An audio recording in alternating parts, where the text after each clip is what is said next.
लब्बैक लब्बैक या रसूल अल्लाह लब्बैक लब्बैक लब्बैक या रसूल अल्लाह लब्बैक लब्बैक लब्बैक या रसूल अल्लाह।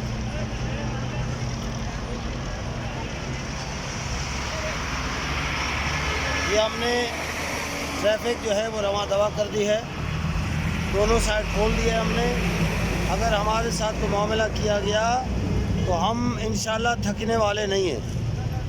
लिहाजा हम अपने अमीर को लिए बगैर, अपने मुआलिम पर 100% अमल हुए बगैर हम यहाँ से नहीं जाएंगे। आप देख सकते हैं कि हमने ये ट्रैफिक ऑन कर दिया है, ट्रैफिक रवा दवा है, हमारी तरफ से कोई रुकावट नहीं है।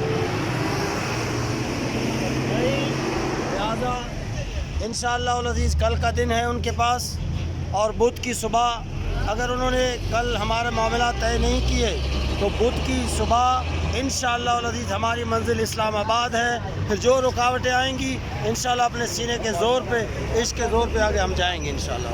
इंशाअल्लाह।